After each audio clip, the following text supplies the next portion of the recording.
Quthbullapur MLA Vivekanand Goud ఉన్నారు. వివేకానంద్ గౌడ్ గారు నరేందర్ రెడ్డి రిమాండ్లో కేటీఆర్ పేరు మెన్షన్ చేశారు. అరెస్ట్ అయ్యే అవకాశాలు ఉన్నాయని పెద్ద ఎత్తున కథనాలు వస్తున్నాయి. అరెస్టులకు భయపడే ప్రసక్తే లేదని చెప్పేసి కేటీఆర్ గారు స్పష్టంగా తెలియజేశారు. మొదటిది, కేటీఆర్ గారిని ఏ రకంగా అరెస్ట్ చేయాలని చెప్పేసి కుట్రపూరితమైనటువంటి ఒక చర్యలు ఆది నుండి చేస్తూనే ఉన్నారు. ఫోన్ ట్యాపింగ్లో చేశారు. వారి యొక్క ఇప్పుడు ఈ ఈ ఈ ఈ కార్ ఈ ఫార్మర్ రేసింగ్ కారులో చేశారు. అదేవిధంగా వారి సొంత బామ్మడిది ఫామ్లో పోయి వారి దీపావళి ప్రైవేట్ ఫంక్షన్ చేసుకుంటూ పోయి అది కూడా మరి డ్రగ్స్ పార్టీ, రేప్ పార్టీ అని చెప్పేసి ఇక్కడ కేటీఆర్ గారిని ఇరికించే ప్రయత్నం చేసినారు. ఈరోజు కొత్తగా ఈ లఘు చర్యలు తీసుకొచ్చి ఇరికించే ప్రయత్నం చేస్తున్నారు. వారికి రేవంత్ రెడ్డి గారికి కేటీఆర్ ఫోబియా, కేటీఆర్ సిండ్రోమ్లో బతుకుతూ ఉన్నారు వాళ్ళు. ఏ రకంగా సరే కేటీఆర్ గారు గొంతు నొక్కాలా, ఏ రకంగా సరే నా వాయిస్ మాట్లాడకుండా చేయాలా అనే ప్రయత్నంలో భాగంగానే ఈ యొక్క చర్యని స్పష్టంగా తెలియజేస్తాం. చర్యలలో అధికారులపై దాడు జరగడానికి ఖచ్చితంగా బీఆర్ఎస్ పార్టీ వెనకాలండి నడిపించింది. సురేష్ అనే వ్యక్తి నరేందర్ రెడ్డి ప్రధాన అంచెడుగా చెప్పుకుంటున్నారు. మీ మీదనే ఆరోపణలు చేస్తున్నారు. ఎట్లా చూస్తారు? అక్కడ సురేష్ అనేటైనా అక్కడ గ్రామస్తుడు, తప్పకుండా గ్రామం తరపున పోరాటం చేయాల్సిన బాధ్యత ఆయన పైన ఉన్నది. అక్కడ ముఖ్యమంత్రి గారు 8 నెలల నుంచి కూడా ఆందోళనలు, ఉద్యమాలు జరుగుతామంటే వారికి ముఖం చూపించేటువంటి ముఖం లేదు రేవంత్ రెడ్డి గారికి.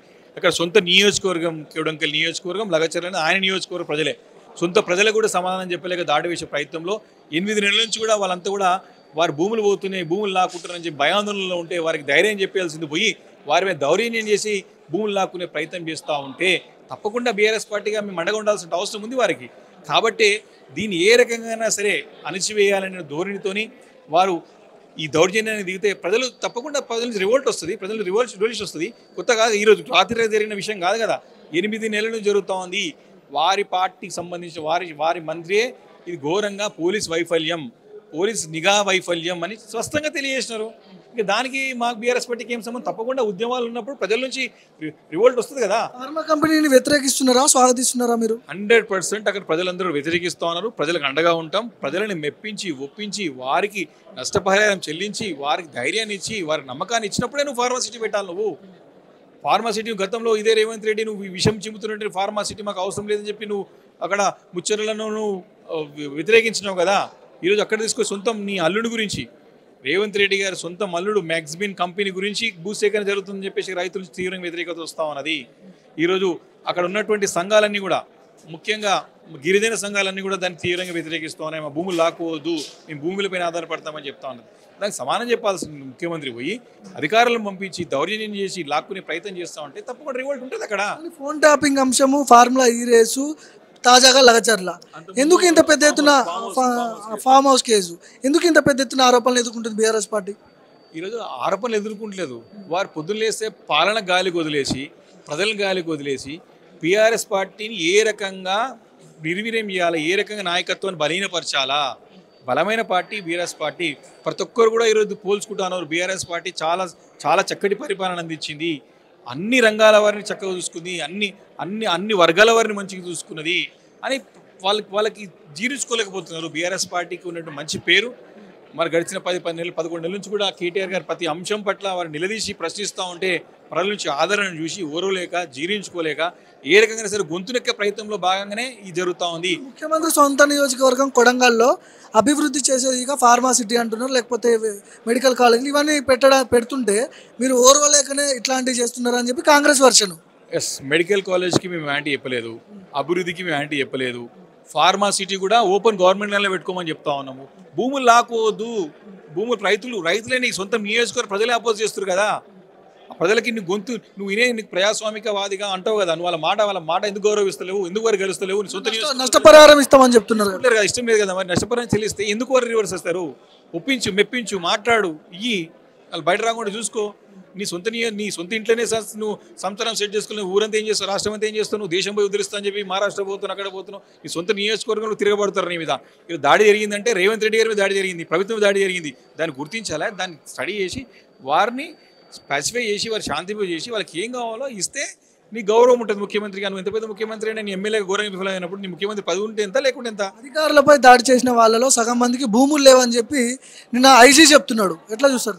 మంచి ప్రశ్న. యాజ్ అ హోల్గా ఒక గ్రామ సభ అంటారు దాన్ని. అది భూముల రావాలి, భూముల చెప్పాలి కాదు.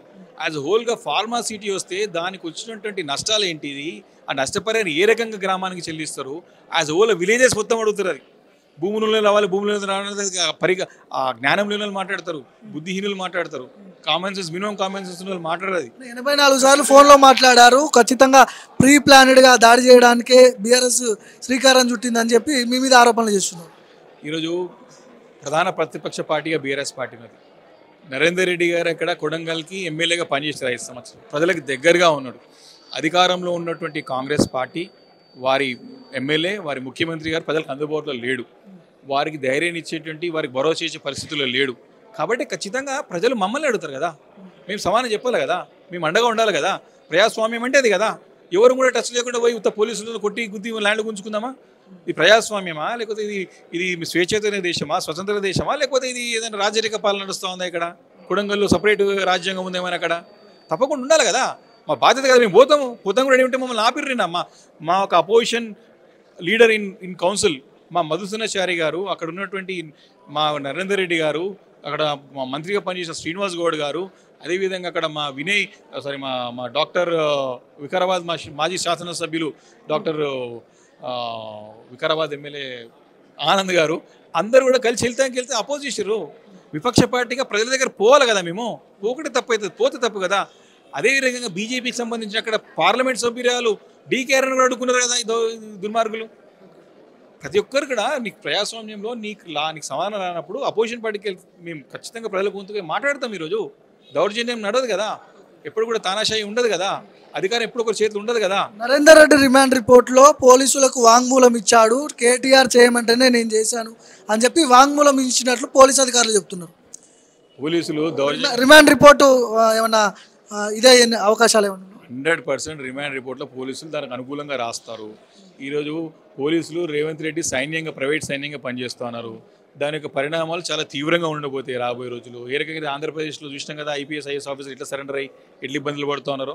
కాబట్టి అధికారులు రేవంత్ రెడ్డి ఉచ్చులో పడకుండా తమ పరిధిలోనే న్యాయపరంగా చట్టపరంగా వ్యవహరిస్తే వారికి మంచిది. అరెస్టులకు భయపడే ప్రసక్తే లేదని చెప్పేసి కేటీఆర్ గారు స్పష్టంగా తెలియజేశారు. మొదటిది, కేటీఆర్ గారిని ఏ రకంగా అరెస్ట్ చేయాలని చెప్పేసి కుట్రపూరితమైనటువంటి ఒక చర్యలు ఆది నుండి చేస్తూనే ఉన్నారు. ఫోన్ ట్యాపింగ్లో చేస్తారు, వారి యొక్క ఇప్పుడు ఈ ఫార్మా రేసింగ్ కారులో చేశారు.